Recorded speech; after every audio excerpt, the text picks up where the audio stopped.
आगे है इसके बाद ये इसमें ये मिस प्रिंट है काफ़ी, CMC to be held at. अच्छा, पहले CMC का ये था कि every month amendment made for the purpose of CMC meeting, पहले 2 महीने में एक बार था शायद, at least once in every month. तो फ़र्क क्या हुआ, shall be held at least once in every month, amendment is made for the अच्छा ठीक है, पहले 2 महीने था, अब 1 महीने कर, आपने कहा हर महीने CMC होगी, ठीक है। अच्छा, इसके बाद आ रहा है इन केस ऑफ मेंबर, ये न्यू क्लॉज है, ये है इन केस ऑफ मेंबर जमात ऑफ। हाँ, अब देखिए यहाँ एक बात आ रही थी, शुरू में आई कि रिमूवल तो आपने कर दिया ऑफिस बेरर का, अगर CMC का मेंबर है जो अटेंड भी नहीं करता है, कोई ऐसे काम कर जाता है, अनफॉर्चुनेट हो भी जाते हैं, जो एटिकेट के खिलाफ है, लड़ता है झगड़ता है, कुछ भी कर जाता है, तो पहले ये था कि अब उस जमात को लिखेंगे, लेकिन लिखेंगे ना, अगर जमात नहीं करती क्या कर लेंगे, अब पाबंद कर दिया गया इसमें, the matter shall refer, shall CMC shall refer, compulsory CMC के लिए, refer the matter to relevant member जमात of serve member for his replacement with another. उससे पहले तो आप बता देंगे उसको, अब ये कि उसको कहेंगे कि आप रिप्लेस कर दो। अब इसमें ये भी लिख दिया कि 3 मीटिंग नहीं आता तो आप, ये भी लिखा है ना शायद, बिल्कुल ऐसे भी है केसेस के जिसमें कभी उसने अटेंड ही नहीं की तो पाबंद कर दिया है। अब इसमें लिखा है कंसेक्टिव मीटिंग, मुसलसल 3 मीटिंग अटेंड नहीं करता है या कोई और ऐसा काम करता है, तो पहले ही था ना कि आपके पास इतना पावर था, CMC लिख देगा भाई आपका बंदा नहीं आ रहा है, कह ठीक है मैं तो ये तो बड़ा फर्स्ट ऑफ ऑल मैं प्रेसिडेंट जमात का, ये तो बड़ा अच्छा दोस्त है, मैं नहीं करता हूँ, क्या कर लेंगे। अब पाबंद कर दिया है कि वो रिप्लेस करेंगे, शेल का लफ्ज इस्तेमाल किया, ठीक है, और बगैर वजह के, या तो रीज़न देना वो। अब पेज 13 पे आ गए हम लोग, अगेन ये मिस प्रिंट है, इसके अंदर ये क्या चीज़ है, to provide an opportunity convener, to provide an opportunity to convener to call a meeting of subcommittee। अच्छा, इस पहले ही क्या था, all the meetings of the subcommittee shall be, हाँ ये पहले ये था, convener subcommittee every meeting shall be 2 days, ये पहले मेरे ख्याल विद द कंसेंट ऑफ, हाँ वो पहले ये था कि मीटिंग जब बुलाएगा। आप देखें हमारा प्रॉब्लम क्या हुआ है इस पूरे, कि हमने सारे पावर कंसंट्रेट कर दिए चेयरमैन को, सेक्रेटरी जनरल को, अब उनकी मर्जी के बाद पता भी नहीं आता है। अब मैं फर्ज कर लें सब कमेटी का कन्वीनर हूँ, मैं एक मीटिंग बुलाना चाह रहा हूँ और ये कहता है कि चेयरमैन साहब जब तक आपको कंसेंट ना देंगे, तो मैं तो बेबस हो गया ना। तो यहाँ डाल दिया है कि अब इसको पावर दे दिया है कि all the meetings of the sub committee shall be convened by or under the authority of convener of the sub committee, वह चेयरमैन था। तो यार बात है, चेयरमैन का काम ये नहीं कि सब कमेटी की मीटिंग बुलाए, ये सही मसले होता है ना, चेयरमैन 10 जगह फंसा हुआ है। अब एक कब्रिस्तान कमेटी की मीटिंग होनी है, फर्स्ट करो चेयरमैन साहब का टाइम नहीं है, तो कब्रिस्तान कमेटी का तो चलो दो, अपने जो काम होंगे, अपने काम होंगे और नहीं डेलीगेट करने चाहिए। मैं आपको एक इंटरव्यू बताया ना कि हमारा काम होता है मैनेजमेंट पॉलिसी देना, चेयरमैन सेक्रेटरी जनरल का काम है पॉलिसी पे, बाकी काम नीचे वाले करें। तो हमने इसको हटा दिया है कि वो कन्वीनर खुद करे सारे काम, ठीक है। उससे फिर एक उसका भी होगा ना रेस्पॉन्सिबिलिटी, यार मैं कन्वीनर हूँ, मेरी वरना वो क्या जवाब देता है आपको, यार खुद करूँगा यार चेयरमैन साहब ये मीटिंग इन, तो यही होगा ना, खत्म कोई बात नहीं। ये भी न्यू आर्टिकल है कोई, ये यार ये मिस प्रिंट है, समझ नहीं आ रहा है। To provide for recording of, अब ये हो गया क्लियर, जो हम पहले बात कर रहे हैं ना, ये था कि जो मीटिंग्स होंगी उसकी रिकॉर्डिंग करके रखेगा रिकॉर्ड के लिए, जब बात करते हैं मीटिंग इसके लिए किया हुआ secretary general. There shall be at least 2 meetings in finance. अच्छा, अभी ये जो उसकी पैटर्न कौंसिल के पहले 2 मीटिंग्स होती थी, अब 4 मीटिंग कर दी, ठीक है, यानी जो भी इसका हर क्वार्टर पे करेंगे, क्वार्टर कम से कम। अब यहाँ बड़ा मिसकॉन्सेप्शन था, पहले था कि there shall be at least 2 meeting, तो वो पिछली बार ये बात आई कि जी वो 2 से ज़्यादा कर नहीं सकते, फिर मैंने बताया भाई ये एटलीस्ट लिखा हुआ है, कम से कम, तो अभी कम से कम 4 कर दिए, ठीक है, क्योंकि साल में 2 तो बहुत कम है यार, 4 से ज़्यादा भी कर भी सकते, एटलीस्ट कम से कम 4 तो करनी ही करनी, बिल्कुल। अच्छा, बिल्कुल इसी तरह वो हमने जो बताया पहले भी बात हुई कि पहले ये था कि पैटर्न इन चीफ एडवाइस करता था सेक्रेटरी जनरल को कि मीटिंग कॉल करे और उसकी कंसेंट चेयरमैन मरकज़ी जमात की कंसेंट से होती थी। तो वो पैटर्न काउंसिल का जो पैटर्न चीफ होता था उसको ये शिकवा यही रहेगा ना कि यार मैं तो पहले कहता हूँ सेक्रेटरी जनरल को, वो कहता चेयरमैन साहब से पूछ के बताऊंगा। तो हमने डायरेक्ट कर दिया, the patron in chief shall advise secretary of the council. अब तो सेक्रेटरी उसको कहेगा मीटिंग बुला लेंगे, ठीक है। द ऑनरी सेक्रेटरी, अच्छा इसमें क्या किया, since secretary of the council is propose this article needs amend. Again वही बात आ गई कि वो सेक्रेटरी जो जनरल है वो नोटिस इशू करेगा, तो जब उसका सेक्रेटरी है तो अब सेक्रेटरी करेगा, सही है। नेक्स्ट क्या इसके बाद अकाउंट्स की बात आ रही है, शैल बी टू सब्सिडियरी। हाँ ये बड़ी इंपॉर्टेंट बात है, इसको हम डिस्कस कर लेते हैं। ये फाइनेंस में आ रहा है, वो है दो अकाउंट बन जाएंगे। बिल्कुल बिल्कुल बिल्कुल, मैं पढ़ लेता हूँ चूँकि बेस्ट फ्रेंड है। इसको पहले ज़बानी जो मुझे याद है बता दूँ। कॉन्सेप्ट ये है कि दो किस्म के दो अकाउंट खोलेंगे, मेन अकाउंट, एक और ज़कात अकाउंट एंड नॉन ज़कात अकाउंट, ठीक है। फंड डायरेक्ट जाएंगे, अच्छा वो होंगे नॉन चेक अकाउंट, ठीक है ना। तो फंड पहले सब मेन अकाउंट में चलेंगे, जिस तरह हमारा बड़ा इस पर हमने डिबेट की, जिस तरह हेड ऑफिस अकाउंट होता है और ब्रांच अकाउंट होता है, तो पहले फंड उस पर सब जाएंगे। और ये भी लिखा हुआ है कि कोई भी जमा डायरेक्ट कोई फंड नहीं लेगी, जो भी फंड आएगा वो डायरेक्ट जाके मरकज़ी जमात के अकाउंट में आएगा। ताकि अब मसले ये आ रहे हैं ना इस वक्त, जब अकाउंटिंग आपको ज़्यादा तजुर्बा, फाइनेंस कमेटी जब काम कर रही है, प्रॉब्लम यही आ रही है कि किसी जमात के पास चले गए पैसे, अब ट्रेस करें उसको, एक जगह नहीं आए। तो अब ये कि एक अकाउंट होगा, मेन दो अकाउंट हो गए, ज़कात और नॉन ज़कात, सारे फंड उसमें आएंगे। उसके बाद सब्सिडरी अकाउंट बन जाएंगे, जैसे ज़रूरत पड़ेगी मेन अकाउंट से सब्सिडरी अकाउंट है ये। अच्छा सिग्नेटरी उसमें जो हमने प्रपोज किया है वो शायद आगे आ रहा है कहीं, कि एक तो फाइनेंस सेक्रेटरी होगा और वो जो उसका एक नॉमिनेट करेगा पैटर्न काउंसिल, जो फाइनेंस से ताल्लुक होगा। ताकि अच्छा फिर उसमें तरीका होगा कि चेयरमैन या सेक्रेटरी जनरल एक रिक्वेजिशन भेजेंगे साइन करके, फाइनेंस सेक्रेटरी भी होगा कि अब इतने फंड की ज़रूरत है, वो फंड ट्रांसफर कर देंगे, तो चैनल चलता रहेगा। इसका मतलब जो ये हुआ कि दो अकाउंट होंगे, एक ज़कात का, एक नॉन ज़कात का, और जो मरकज़ी जमात का अकाउंट है वो तो वैसे ही काम कर रहे होंगे ना, ठीक है। दो अकाउंट आप बना लेंगे नए, उसके अंदर जो फंड आएगा उसमें जाएगा, वहाँ से वो आप एक बना लोगे एक बजट। मिसाल के तौर पर मुझे राशन के लिए 5 लाख रुपए चाहिए, ठीक है बिल्कुल। आप जो मरकज़ी जमात का सेक्रेटरी जनरल को वो लेटर लेके दे देगा उनको कि मुझे 5 लाख ट्रांसफर करो, वो उस अकाउंट ज़कात अकाउंट से ट्रांसफर को उस अकाउंट में, तो फिर जो डिस्बर्समेंट होगी वो जिस तरह हो रही वो इस तरह होती रहेगी। सिंपल ही होगा कि जो साइन होंगे ना उस पर जो मेन अकाउंट है उस पर दो जॉइंट सिग्नेटरी होंगे, एक पैटर्न काउंसिल का होगा और उसका एक सीएमसी का फाइनेंस सेक्रेटरी है, एक वो नॉमिनेट कर देंगे, वो नॉमिनेट बिल्कुल। ये आगे डिटेल दी हुई है सारी। All funds received in name of मरकज़ी जमात आइदर बाई एनी, क्योंकि जो पढ़ा जा रहा है उसको पढ़ रहा हूँ मैं, any office bearer of CMC, वही चीज़ें आपको जो ज़बानी बता दी हमने, ठीक है। आगे चलते हैं। अच्छा इसमें ये भी दिया है कि प्रोजेक्ट बेस्ड भी कोई अकाउंट खोल सकते हैं, कि आप कहेंगे आज हमें कोई हॉस्पिटल बनाना है तो उसके लिए भी आप खोल के कर सकते हैं। अच्छा आगे बढ़ते हैं, जमा shall be operated by secretary finance jointly with the chairman और द सेक्रेटरी जनरल। पहले ये था मेन, अच्छा इसमें डिटेल दी हुई है देखें, main bank account shall be operated jointly by finance secretary and member of pattern council nominated by the patron council. जो अभी हम बात कर रहे हैं कि मेन जो अकाउंट होंगे ना वो दो आदमी चला रहे होंगे, एक फाइनेंस सेक्रेटरी होगा और एक nominated by patron council. Main account shall not be use for any other purpose other than the transfer to subsidiary account specialize. जो मैंने बात बताई कि वो जो मेन अकाउंट में से पैसा कहीं नहीं जाएगा, सिवाय जो सब्सिडियरी अकाउंट जो अब मरकज़ी जमात का अकाउंट बता रहे हैं, तो वहाँ से पैसा नॉन चेक जो बनेगा उसमें से कोई फंड ट्रांसफर कहीं और नहीं हो सकता है, वहाँ से पैसा सिर्फ जाएगा, उसे समझे एक तरह कलेक्शन अकाउंट है, बाद में चले जाएगा सब्सिडियरी अकाउंट में, ठीक है। उसका तरीके कर देख लेते हैं। Fund from main account to the subsidiary account shall be transferred periodically under standing instruction to the bank. क्या होगा, उसमें बैंक को लिख दिया जाएगा कि देखो इस सिग्नेचर से जो भी पैसे आएंगे वो आप उसको ट्रांसफर, नॉन चेक अकाउंट मैंने कहा ना, चेक कोई नहीं होगा। जिस तरह हम ब्रांच अकाउंट हेड ऑफिस होता है कि आप लेटर सिंपल भेज देते हैं, दो आदमी जो अथॉराइज होंगे, एक फाइनेंस सेक्रेटरी और एक जो है आपका पैटर्न काउंसिल का नॉमिनेटेड। वो फर्स्ट आज उन्होंने कहा कि जी 10 लाख रुपए आप यहाँ से रिलीज़ करके मरकज़ी जमात के अकाउंट में, और पैसा कहीं नहीं जा सकता उसके अलावा। जो मिसकंसेप्शन है ना वो ख़त्म यहाँ से हो रहा है, आपका हो जाएगा इंशाल्लाह। एक सवाल बनता है, सवाल ये बनता है कि अगर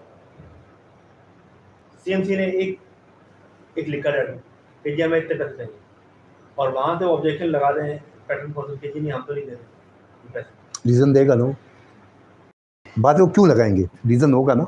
देखिए अब वही बात होगी ना कि या उन्होंने कहा जी हम आज ही कल देंगे, या 2 दिन बाद देंगे, या 1 हफ्ते बाद, या मैं नहीं हूँ, उससे क्या हाल है? नहीं, ऐसा हो नहीं सकता मेरा ख्याल है। ये तो स्पेकुलेशन कर रहे हैं ना। जो लोगों का मिसकंसेप्शन है वो यही है ना, अगर वो कोई चीज़ अपनी तरफ से डाल दें कि ये हम तो नहीं कर पेमेंट, या बताएं हमें आपने पिछले पैसे कहाँ खर्च किए हैं, या इस तरह के ऑब्जेक्शन आएंगे। अच्छा पीछे बात सही है, फिर किस तरह से अलग? मेरा ख्याल हो, देखिए होने को कुछ भी हो सकता है। इवन आपका फाइनेंस सेक्रेटरी भी कह रहा था, अगर इस सिस्टम को भूल जाए नए को जो प्रोपोज, आज भी सिस्टम में देख लें कि फाइनेंस सेक्रेटरी साइन नहीं करता, आप क्या कर लेंगे? सवाल बनता है ना, चेयरमैन नहीं साइन करता, आप क्या कर लेंगे? तो ये तो है, ये तो कहीं प्रॉब्लम रहेंगे, उस पर जा रहे हैं ना स्पेकुलेशन पे कि ऐसा हो सकता है। लेकिन अगर ऐसा होगा तो यार वो जिम्मेदार भी तो है ना, जवाब भी तो देगा ना कि भाई क्यों नहीं देगा। और फिर पैटर्न काउंसिल एक आदमी के तो नहीं ना, 21 मेंबर उसके अंदर है। तो मैं नहीं समझता हूँ कि कोई ऐसा डिसीजन ले सकता है कोई कि जी मैं साइन नहीं कर रहा हूँ, उसकी पाबंद है वो। और अगर साइन नहीं कर रहा है तो आपने आगे लिए वोट ऑफ कॉन्फिडेंस अभी हमने पढ़ा कि इवन उसके खिलाफ वोट ऑफ कॉन्फिडेंस भी हो सकता है कि अगर जो देखें पहुँचेगा ना।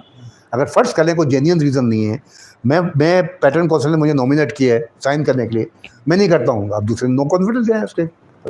तो चेक बैलेंस हर जगह रखें। अच्छा आगे देखते हैं, मैन अकाउंट से इधर आ गया, approved budgeted disposition and from time to time to meet other. ये तो क्लियर है सारी चीज़ें ना, बिल्कुल बिल्कुल। इसमें लिखा ज़कात फंड सिर्फ ज़कात में इस्तेमाल होगा, और जो प्रोजेक्ट किसी अब देखो ये क्यों किया गया है, माजी के तजर्बात कि ज़कात के पैसे किसी प्रोजेक्ट में लग गए, एंडोनमेंट फंड हमने बनाया था। मुझे वो सिद्दीक बिलवानी याद है, मुस्लिम जिम खाना में हमने ओपनिंग की थी, उसमें मेरे ख्याल अजीज़ मेमन साहब जो हैं किंग वो भी थे, और बहुत सारे लोग थे।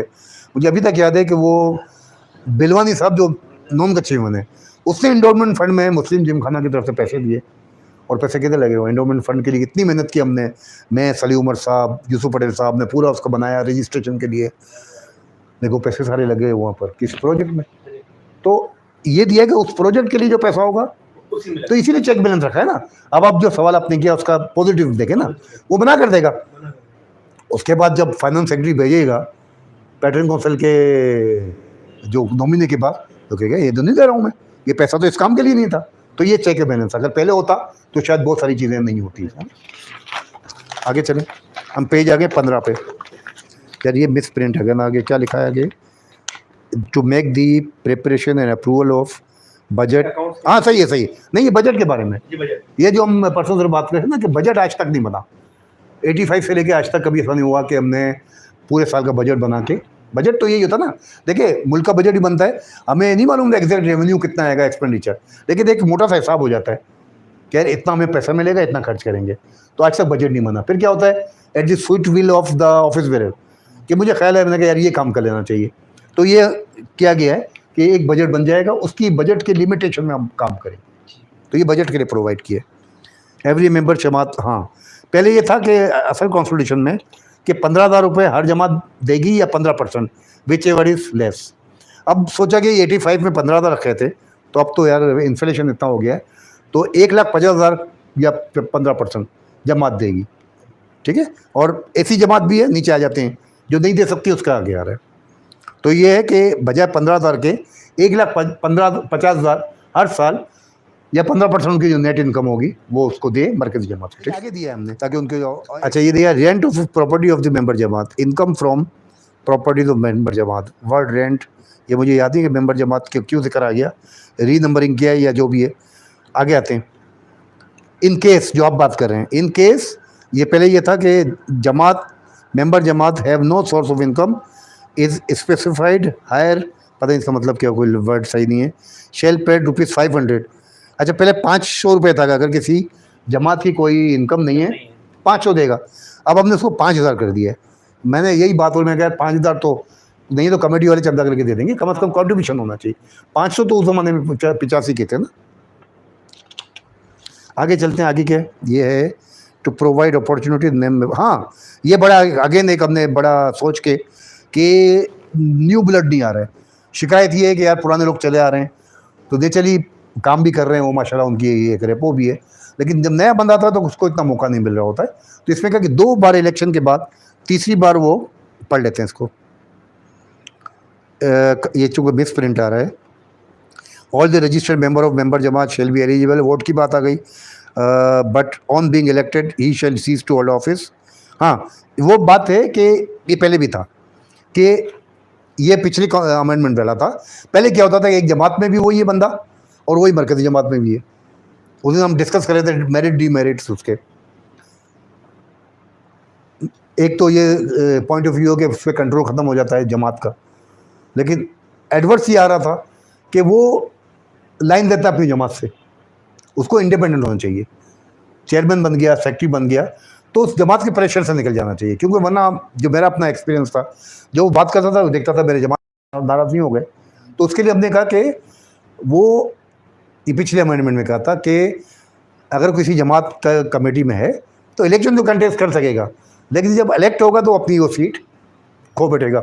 ठीक है, और मजीद हमने डाल दी। नहीं है इसका, हाँ, नहीं है, नहीं है इसका। नहीं है, बिल्कुल सही करें, रिवर्सल भी होना चाहिए था। और अभी जो हुआ है अब जो हुआ वो गलत हुआ है मेरे हिसाब से, क्योंकि वो जो अभी हुआ है ना वो हमारे कॉन्स्टिट्यूशन में नहीं है। मैं कह रहा हूं, वो भी कराएं, बिल्कुल आप सजेशन दे दें, क्योंकि उस वक्त मैं सोचा नहीं था। देखे ना, हुआ ही है। सच्ची बात, मेरे जैसा आदमी तो कभी सोच नहीं सकता था। ये तो सोच सकता था कि एक आदमी जमाती कमेटी में है, उसका एम्बिशन होगा मैं मरकज़ी जमात में जाऊँ। मैं तो कभी आज तक नहीं सोचा कि एक आदमी मरकज़ी जमात के बाद वो क्या मैं इलाके जमात में काम करूँ।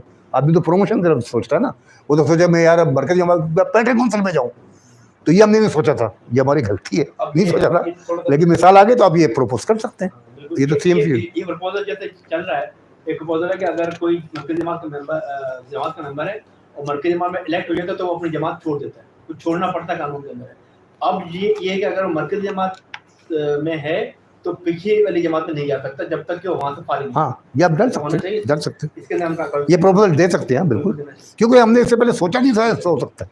अच्छा, आगे और डाल दिया हमने, provided that no office bearer will be eligible to contest for same post after holding that office for 2 consecutive terms. कि एक बार चेयरमैन आया, दूसरी बार आया, सेम पोस्ट, तीसरी बार नहीं आएगा, वो कोई आ रहा है। 6 साल काम कर लिया ना उसने, अब वो हटेगा तो उसकी जो गलतियां कोताही वो आप कैसे देखोगे? अभी मैं क्लियर कर दूं, इसमें ही दिया हुआ है कि सेम पोस्ट के लिए दोबारा नहीं आएगा। नदीम सत्तार साहब कहना है कि किसी भी पोस्ट के लिए दोबारा ना आए, यानी एग्जीक्यूटिव जो 6 पोस्ट, हाँ, उसमें ना आए। ठीक है, आप डिबेट कर सकते हैं उसके ऊपर। आगे चलें, कॉन्सेप्ट बेसिकली यही है कि नया ब्लड आ जाए और वही लोग मौजूद ना रहे। ठीक है, आगे यार अगेन मिस प्रिंट है क्या, ये हम पेज 16 पे आ गए, 16 पेज में आ गए। हाँ, सिंस एज पर जो प्रोग्राम देख रहे हैं हमारे दोस्त, उनसे दरख्वास्त है कि कमेंट जरूर करें और इस पूरे जो सेशन है इसको पूरा आप देखें और इसमें जो हमारी गलतियां हो रही है, हमें बहुत सारी चीज़ें छोड़ रहे होंगे यार, हमारा जो जहन है वो उतना मैच कर रहा हो, आपका जहन हमसे मैच ना कर रहा हो, तो आप अपना कमेंट दें ताकि हम अगला सेशन जो करेंगे, अगर फारूक भाई वाले वो फारूक भाई कर देंगे, कोई और भी साहब हमारे साथ बैठ सकते हैं। ये एक्सपर्ट हमारे पास आएंगे बहुत सारे, और हम ये हो सकता है हम एक सेशन ओपन सेशन रखें कि उसमें बहुत सारे हमारे गेस्ट हो जाएं और आप लोग लाइव चैट हम आपसे करवा दें कि वो ये कॉन्स्टिट्यूशन में जो आप बात करना चाह रहे हैं। तो क्योंकि अभी हमारे पास ये इतला थी कि फारूक भाई जा रहे हैं इतवार को, तो हमने इसलिए इसको जो है लाइव नहीं किया है। आप ये इतवार को इंशाल्लाह ये लाइव आ जाएगा ऑन एयर, तो उसके बाद हम फारूक भाई से टाइम लेके और दूसरे हमारे 2-3 दोस्तों से कांटेक्ट करेंगे कि वो हमारे साथ बैठें और आप उनसे लाइव क्वेश्चंस करें, लाइव आपके जो आप जूम मीटिंग कर सकते हैं, जूम भी कर सकते हैं, हम उससे भी कर सकते हैं। ठीक है, बहुत शुक्रिया। अच्छा, अब पेज 16 पे आ गए। इसमें जो अमेंडमेंट, हालांकि मिसप्रिंट में याद आ गया मुझे अमेंडमेंट क्या है। अमेंडमेंट ये कि अब जनरल काउंसिल जो है हमारी वो कंसिस्ट करती है ऑफिस बेरर, तमाम जमातों के जो कमेटी के मेंबर्स हैं उससे। अब हमने डाल दिया कि पैटर्न काउंसिल भी उसका पार्ट होगी, ताकि वो एक वाइड उसका एक बन जाए। क्योंकि ये होता है कि जनरल काउंसिल का डिसीजन और उसको नहीं मालूम है, या वो जो इनपुट देना चाह रहे हैं बिल्कुल आइसोलेशन में काम करे, तो हम चाह रहे हैं उसका पार्ट एक बन जाए उसका। आगे है ये council which was typing misplacement. हाँ, ये कोई करेक्शन की है इसके अंदर इन एब्सेंस और टू वर्ड की करेक्शन। ये देखें, ये पढ़ा जा रहा आखिर में जनरल काउंसिल विच इज, अच्छा जनरल काउंसिल इस्तेमाल हुआ है, कोई टाइपिंग मिस्टेक है। Meeting of general council shall be convened at which elect, अच्छा इधर देख लें,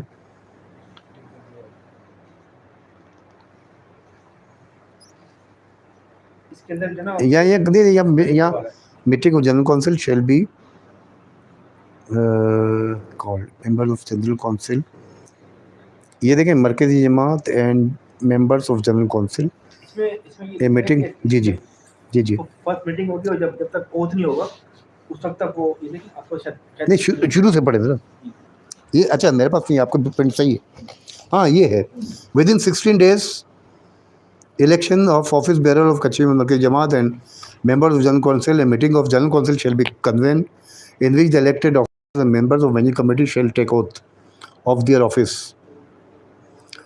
The meeting shall be presided by Chief Election Commissioner and in absence by any member of election committee. Within 30 days of election of member committee, meeting of General Council shall be in which elected office member of central management shall carry on. The meeting shall be presided by election committee and is absence by any member. Deletion of bed to end members of General Council shall which members of General Council. यहाँ पे था शायद, चल भी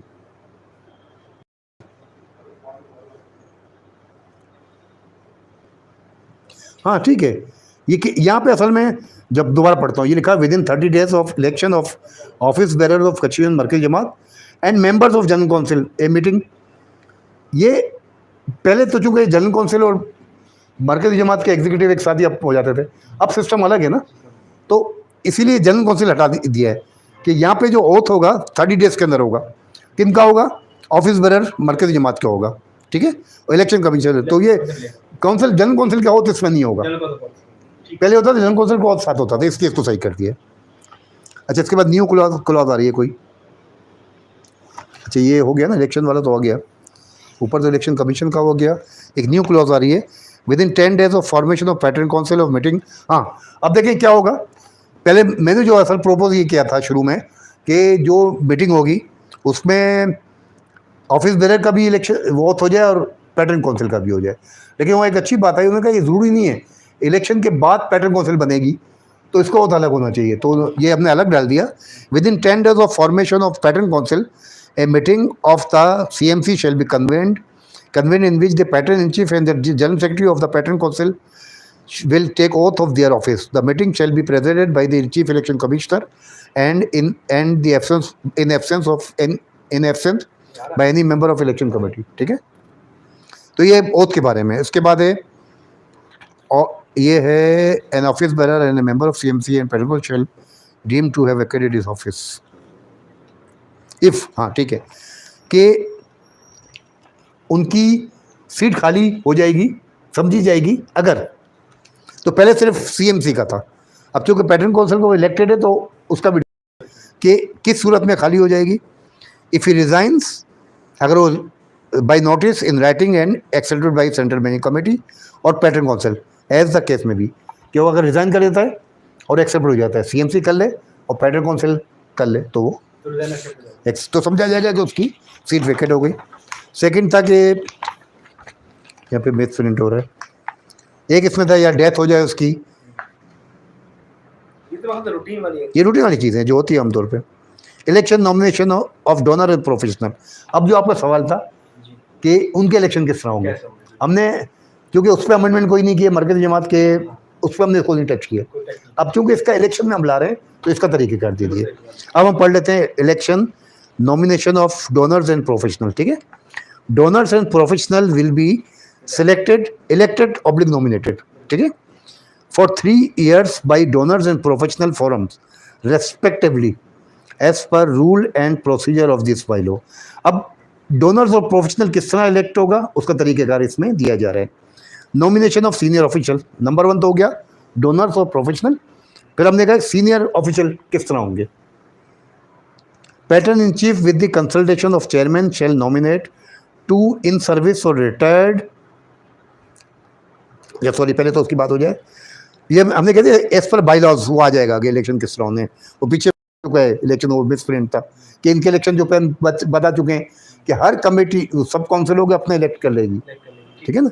अब यहाँ था कि जो आपका सवाल था कि उनको नॉमिनेट किस तरह करेंगे आप सीनियर ऑफिशियल, ये लिखा है कि patron in chief with the consultation of chairman shall nominate 2 in service और retired high official of bank, federal, provincial, local government, multinational companies and or esteem national and international institutions.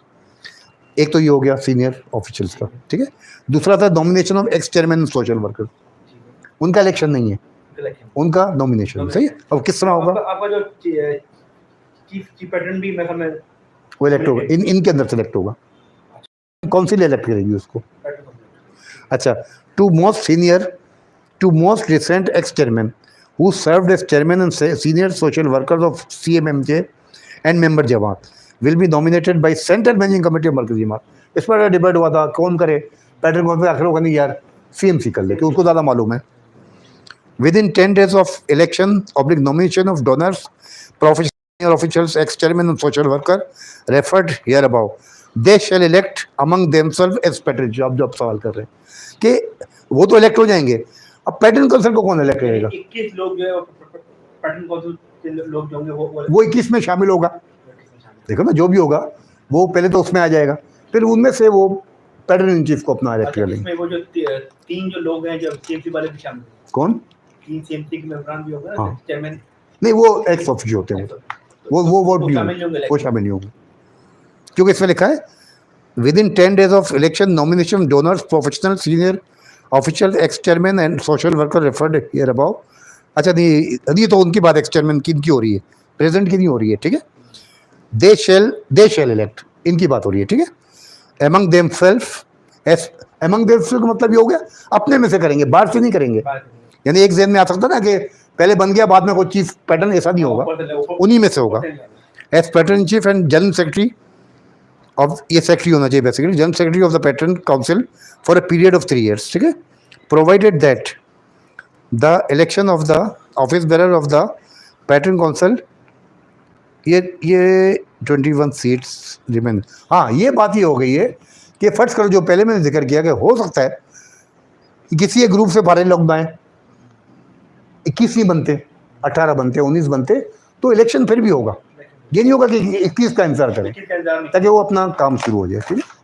हम आ गए अभी 18 page पे, मरकजी जमात। ये क्या है, propose, ये नया आर्टिकल डाला है हमने, मरकजी जमात जनरल काउंसिल 1/3 मेंबर। हाँ, ये था वोट ऑफ नो कॉन्फिडेंस, जो शुरू में कहा मैंने कि एक हमसे समझना चाहिए कि 1985 से थोड़ी सी इसमें एक लेक्यूना था, एक खामी थी कि रिमूवल का तो था, रिमूवल का अपने ग्राउंड है, लेकिन नो कॉन्फिडेंस का कोई कॉन्सेप्ट नहीं था कि एक शख्स काम नहीं करता है, आप उसको हटा नहीं सकते। तो ये हमने इंट्रोड्यूस कर दिया इसके अंदर कि general council 1/3 members of general council through an application in writing duly signed by them and addressed to chairman Markazi Jamaat may call for a meeting for general council for vote of no confidence against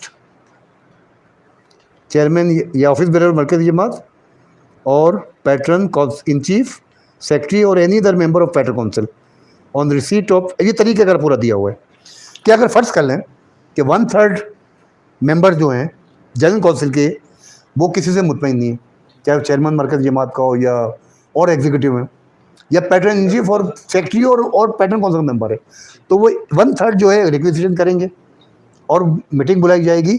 और अगर उनके जो इसमें 60% दिया हुआ, 60% कितना दिया हुआ, जो अप्रूवल है वो 60% 60% मेजोरिटी और टोटल मेंबरशिप, यानी आप अगर जितने भी मेंबर होंगे अब तो बढ़ जाएंगे ना, पैटर्न काउंसिल भी इसके, क्योंकि आपके 125 हैं अभी, तो 125 में आपके मजीद ये पैटर्न को 21 बन जाएंगे, 146 हो जाएंगे। तो इसमें अगर 60% मेजोरिटी ऑफ टोटल मेंबरशिप जो है, अगर वो वोट, हाँ 3/5 और 60% ही बनता है, 3/5 और 60%। अच्छा, तो वो फिर अपनी सीट खो बैठेगा। लेकिन आगे एक मैंने एक चीज़ डाली उसमें जो मेरे जहन में था कि यार फिर मजाक ना बना लें लोग कि आज एक वोट ऑफ नॉन कॉन्फिडेंस कर दिया, 2 महीने बाद फिर कर दिया, और हर कॉन्स्टिट्यूशन में दिया होता है एक बार अगर फेल हो जाए तो एक पीरियड दिया जाता है कि वो काम कर सके। तो आगे डाल दिया है provided that if such vote of no confidence fails no such application for vote of no confidence will be moved against the said officer, office bearer or member for a period of 1 year. फिर 1 साल तक काम कर देना ना उसको, 1 साल तक आप नहीं कर सकते, मतलब पता चला कि एक बार फेल हो गया तब 6 महीने बाद फिर एक फिर उसके खिलाफ कोई कोई नहीं है। नहीं आ सकते, ताकि थोड़ी स्टेबिलिटी रहे। सही है। अब आ जाते हैं मेंबर जमात। ये ऑलरेडी है, मेंबर जमात को हमने टच नहीं किया है, लेकिन चूंकि हमने नो कॉन्फिडेंस मेंबर जमात में था, उसमें नहीं था मरकजी जमात में, तो नंबर चेंज हो गया इसका, ठीक है, नंबर नंबर चेंज हुआ कि इसमें अमेंडमेंट कोई नहीं हमने नहीं की। अब आ गए हम पेज 19 पे। इसमें अगेन थोड़ा ये मिस प्रिंट है काफ़ी इसके अंदर। नहीं, ये तो उसी कंटिन्यूशन चल रहा है, मेंबर जमात का ही, मेंबर जमात का ही चल रहा है ना, मिसलेनियस का है। उसी का चल रहा है ना, मेंबर जमात का ही ये चल भी रहा है। वही है। अच्छा, अब मिसलेनियस पे आ जाते हैं। फॉर्मेशन ऑफ एडॉक कमेटी, देखें ये बड़ा डिबेटेबल रहा है हमेशा। और एक जब हमने पहली हमारी जो अगस्त में हमने जब ये हालात देखे, इकबाल परवेज साहब हैं, मैं हूँ, अशफाक मदरस वाला, हमने एक कम्युनिटी के जो चीज़ा लोग थे जिसमें डोनर थे, प्रोफेशनल थे, उनको हमने बुलाया। हमने एक मीटिंग की मुस्लिम जिमखानों में, और हमने एक कॉन्सेप्ट दिया। हमने कहा यार इस तरह देखें हमें दुख होता है, और ये अभी 3 साल गुजर के आगे भी नज़र नहीं आता है, तो क्यों ना एक एडॉक कमेटी बना दी जाए, जो एडॉक कमेटी सारे ये प्रोसेस करके और ये चीज़ों सही कर ले, हिसाबत कर ले, इलेक्शन करा दें, उनका एक कोई टर्म रख लें 6 महीने साल का। और ये हमने पैटर्न काउंसिल भेजा, क्योंकि हमारी तो दोस्तों की एक मीटिंग थी, पैटर्न काउंसिल ने फिर उस पर CMC मीटिंग की, तो खैर वो नहीं हो सका, वो तो हो गया जो। अब सवाल है फ्यूचर के लिए एक हमारे पास प्रोविजन होना चाहिए, वो हमने डाला इसके अंदर, वो पढ़ लेते हैं। Formation of ad hoc committee, if the central managing committee fails to hold general council और एंड और present annual audited statement account for first year, पहला साल, and or any subsequent years within 3 months of expiry of the period, the pattern council shall advise the central managing committee। पहली तो बात ये कि अगर जो उनका टर्म एक्सपायर होता है, 1 साल जो होता है पहला साल, वो अक्टूबर में है, तो जनवरी 3 महीने हो गए, जनवरी नेक्स्ट ईयर, ठीक है, उसमें नहीं करता है, या अगले सालों में कभी नहीं करता है। The pattern council shall advise the central managing committee to hold the annual general council meeting। तो पैटर्न काउंसिल कहेगी CMC को आप मीटिंग बुलाएं, सही है। अब यह सवाल आपका आएगा कि पैटर्न काउंसिल क्यों करे, तो बात इसलिए पैटर्न काउंसिल कहे कि CMC तो खुद अभी जो मसला यही आ रहा है ना, अभी जो हम देखते हैं कि जिसको बुलाना है वो नहीं बुला रहे हैं, तो कोई तो हो ना जो कहे आप बुलाओ। जो हमने पहले भी एक अमेंडमेंट की कि अगर नहीं बुलाते तो खुद ब खुद वो मीटिंग कॉल जिन्होंने की वो कर देंगे, तो ये रखा है कि पैटर्न काउंसिल का फिर रोल आ जाता है उसके अंदर कि उनको कहें आप मीटिंग बुलाएं, ठीक है, 3 महीने बाद। And present annual audited statement account and annual report. If the, अब आगे, if the central managing committee again fails to hold general council meeting and present annual audited statement of accounts and annual report with in the 3 months of advise by the patron council, यानी 3 महीने उन्होंने advice, 3 महीने तो गुजर गए ना, पहले कोई काम नहीं हुआ, उन्होंने एडवाइस करी, उसके भी 3 महीने बाद वो 3 महीने फिर वेट करेगी पैटर्न काउंसिल, ठीक है। The matter shall be placed before the general council who after considering the facts can allow extended time for completion of about task for 3 months। उसके बाद वो मैटर चला जाएगा जनरल काउंसिल के बाद, ज़ाहिर वो अपने रीज़न बताएंगे कि भाई हमारे ये मसले हैं, तो जनरल काउंसिल मजीद 3 महीने और दे सकती है। अब सोच लो 3, 6, 9 महीने गुजर गए, ठीक है। ये थोड़ा मिस प्रिंट आ रहा है। इसके बाद आता है कि अगर फर्ज करो 9 महीने में भी अगर उसने कंप्लीट नहीं किया, उसके बाद क्या होगा, ये किसकी पावर है ये, if after expiry of the extension by the general council, है क्लियर है। हाँ,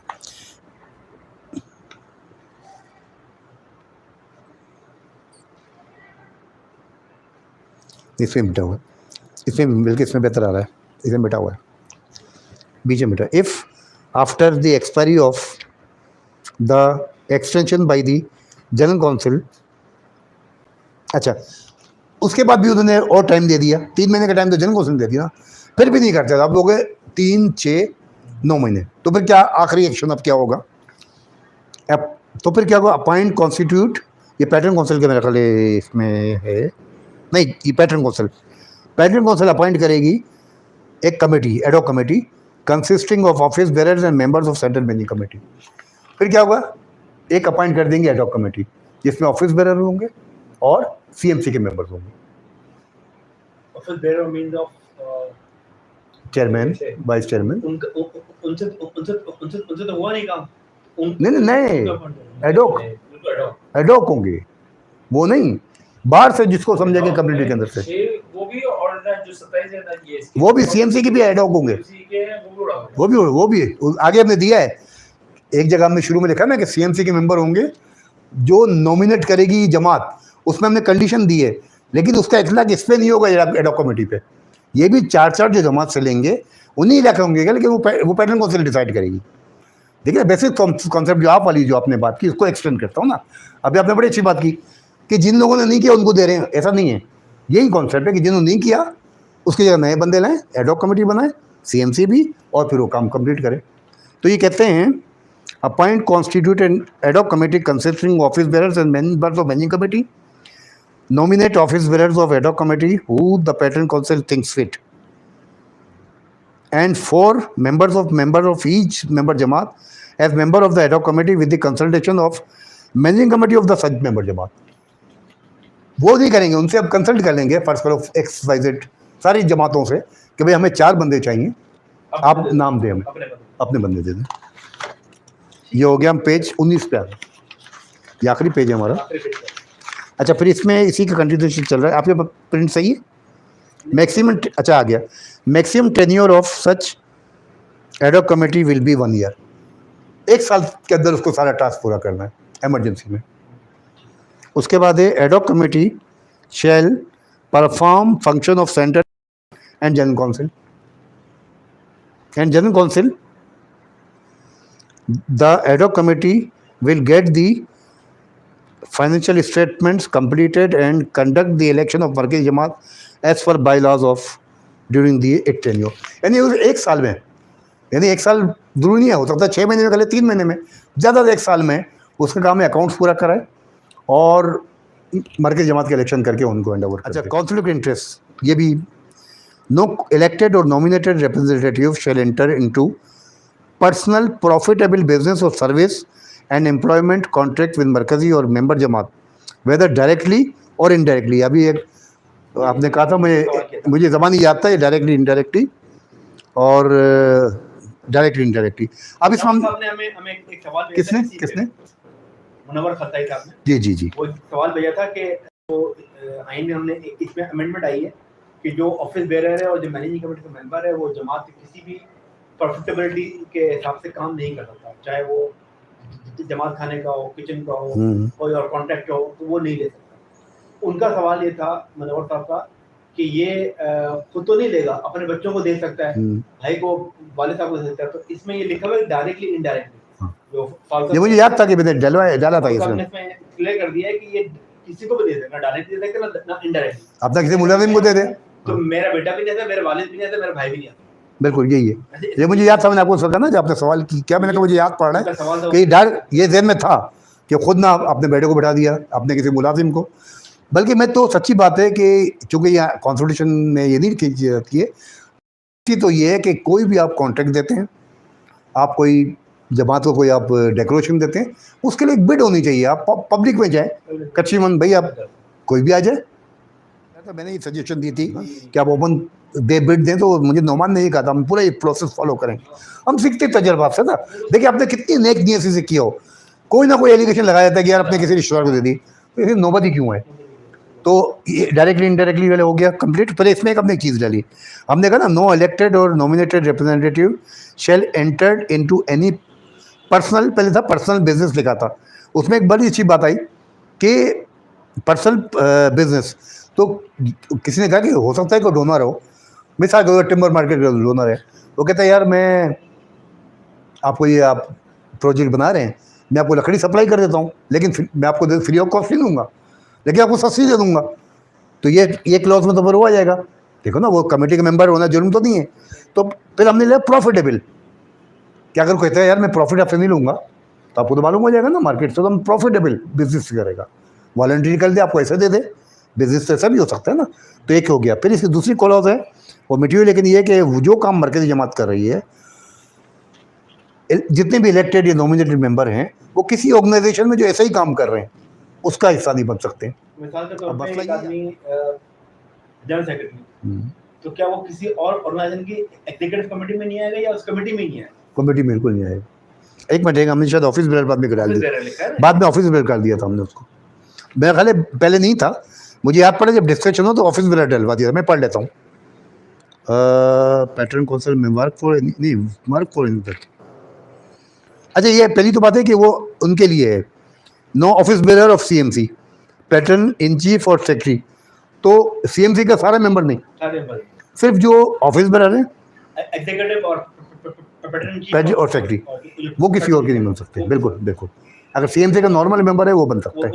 बिल्कुल सही है। ये पहले यही था जो मैं बता रहा हूँ, जबानी बता रहा हूँ ना, ये बात आई सामने तो फिर हमने इसको रेस्ट्रिक्ट कर दिया। आप समझते वही काम वो कर रहे हैं, तो इसका मतलब है कोई भी आपका मरकज़ी जमा का चेयरमैन, सेक्रेटरी, पैटर्न काउंसिल का इन चीफ और सेक्रेटरी वहाँ नहीं कर 8 सकते। लोग नहीं आ सकते, 8 लोग को रिस्ट्रिक्ट कर रहे हैं बेसिकली। 8 लोग ऑफिस बेरर तो कितने हो गए आपके? 5 ऑफिस बेरर कितने? 6 है ना, 6 वो हो गए, 2 पैटर्न काउंसिल हो गए, 8 आदमी। बाकी जो सीएमसी मेंबर नहीं जा सकते। शुरू में जो मैंने ड्राफ्ट बनाया हाँ जी, मेरा ख्याल में ये भी होना चाहिए कि जमात का जो प्रेसिडेंट और सेक्रेटरी वो भी नहीं होना चाहिए। देखिए अब मसला ये ना कि जमात के कॉन्स्टिट्यूशन को हम टच नहीं कर सकते। अब मैं मिसाल दूँ ना, अभी हमारे अपने सीएमसी के मेंबर हैं, डायग्नोस्टिक सेंटर भी चला रहे होते हैं, मौलूजुमा में भी काम कर सकते हैं। तो ऐसा ना हो कि काम रुक जाए। असल बात है कि कल को ना हो कि वो बेचारे काम भी कर रहे हैं, तो मेन रखा है कि एग्जीक्यूटिव पे रखा है कि की पोजीशन वाले लोगों के लिए, ठीक है। अच्छा, अब आगे एक नया एक बड़ी अरसे से बात होती रही है कि इलेक्टेड तो पूरे कराची ने किया, पूरे पाकिस्तान ने बल्कि अब तो है, लेकिन वो उनका कोई जनरल बॉडी नहीं है। तो हमने फिर इसमें एक प्रोविजन डाल दिया नया, registered member convention.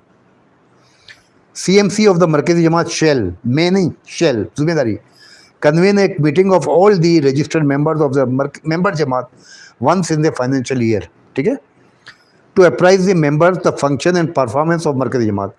Such meeting may be held virtually भी हो सकती है क्योंकि पॉसिबल नहीं है ना यार कि पूरे पाकिस्तान से आप, may be held नहीं, may be held। अगर वो समझते हैं कि यार हम इतना बड़ा अरेंजमेंट नहीं कर सकते, या पार्शली भी कर सकते हैं कि फ़र्ज़ करो आप, मैं तो हमेशा ये सजेशन देता रहा हूँ कि आप साल में एक ईद बुलंद करते थे, वो जो पता नहीं कितने साल होते हैं, कितना अच्छा होता है कि उसी ईद बुलंद को हम अपने कन्वेंशन में कर दें। तो हो भी सकता है, पार्शली भी कर सकते हैं कि जितने लोग आ सकते हैं आप बाकी वर्चुअली कर लें, ठीक है। सच मीटिंग में be held virtually by using latest technology for member Jamaat that do not have otherwise have access to such technical resources. Arrangement shall be made by Secretary General of CMC. A 15 days notice will be given to the members for such meeting. कि 15 दिन को notice दिया जाएगा कि दोनों चीज़ें हो सकती है कि हम कोई वाकई कन्वेंशन बुला लें, लेकिन ये भी हो सकता है कि मरकज़ ने सोचे कि यार इतने लोगों को हमें मैनेज करना मुश्किल है, अब तो लेटेस्ट टेक्नोलॉजी है, तो आप कोई भी टेक्नोलॉजी यूज़ करते हुए आप घर से बैठ के सारे लोग उसको अटेंड कर लें। तो जो कॉन्सेप्ट था ना, जो बार बार बात है कि यार इलेक्ट तो कर दिया, उनका फिर रोल क्या है, कभी सवाल कैसे करेंगे, तो ये हमने डाल दिया उसके अंदर, और ये पब्लिक डिमांड बहुत थी इसके लिए। और आखिरी है ये मर्जर ऑफ मेंबर जमात। एक बात ये सामने आई कि कुछ जमातों में, खासतौर पर लियारी के इलाकों जमातों में काफ़ी लोग बेचारे वो माइग्रेट करके हालात की वजह से, और हमें नज़र आ रहा है, देखिए ना, कोई चीज़ छुपाएं तो छुपती नहीं है, नज़र आ रहा है कि उनकी बेचारे को एक्टिविटीज़ भी नहीं हो रही है। उनके मेरे ख्याल 17 मेंबर भी, जो मेरी इत्तला है, बड़े मुश्किल से पूरे होते होंगे। तो ये मैंने काफ़ी अर्से पहले आइडिया दिया था, ये मेरा पर्सनल आइडिया है, ये कमेटी का नहीं है, मेरा अपना पर्सनल थॉट है। मैंने किसी को कहा था, मैंने कहा ऐसा कर लेना यार, आपकी एक कच्ची जमात लियारी बना दें जिसमें कलरी, गाजगंजी और चाकीवाड़ा मर्ज हो जाए, तो आपके रिसोर्सेज हो जाएंगे कि वही बेचारे ज़बरदस्त, अब वो बहुत सी बेचारे रहते हैं उस इलाके में भी नहीं रहते हैं, हमने ज़बरदस्ती जमातें बनाई। तो लेकिन मसला ये कि मर्जर का कोई कॉन्सेप्ट नहीं था, तो ये एक मर्जर का कॉन्सेप्ट हमने दिया है कि अगर किसी इलाके के जनरल बॉडी के, ये मैं ख्याल है बाई मेजोरिटी है, अगर वो चाहें तो वो एक रेजोल्यूशन पास कर सकते हैं कि वो किसी और जमात, लेकिन कंटीजियस जमात ये ना हो, वरना तो बड़ा मसला होगा सदर जमात वालों के लिए कि सारे लोग चाहेंगे हम सदर जमात में मर्ज हो जाएँ। तो ये था कि या गाड़ी खाते में मर्ज हो जाएँ, तो इसमें यह था कि कंटीजियस जमात जो उसकी जुरिस्डिक्शन में करीब आती है, मिसाल का कलरी है, गाजगंजी है, चाकीवाड़ा, बिमपुरा, ये सबकी एक ही जुरिस्डिक्शन तकरीबन, गाड़ी का अलग हो जाता, सदर अलग हो जाता, सोसाइटी अलग। तो ये प्रोविजन दिया है कि अगर वो चाहें तो अपनी जन बॉडी बुला के ये फैसला कर लें कि आज से हम फला जमात में मर्ज होना चाह रहे हैं। तो ये सारी चीज़ों देखते हुए, जो प्रॉब्लम देखते हुए एक ये डॉक्यूमेंट हमने बनाया और ये यहाँ एंड हो जाता है। अच्छा, इस वाले पॉइंट पे बात हो सकती है फॉर पे कि मर्जर जमात जो है वो आप एक मर्जर जमात ये बता सकते हैं कि जो इस वक्त करीब करीब जमात है, तीनों जमात, चारों जमातों में करीब वो है आपको क्या नाम है, बिम्बोरा एक्टिव भी है, उनके पास रिसोर्सेज भी हैं, फाइनेंशियल रिसोर्सेज भी हैं और मेन पावर बहुत है और बिल्कुल मेन पावर भी है, एक्टिव भी है। तो क्यों ना ये तीनों जमातों को कर सकते हैं, पहले हंगाम बात होती थी, काम खत्म जमात बिल्कुल इसीलिए डाला है हमने।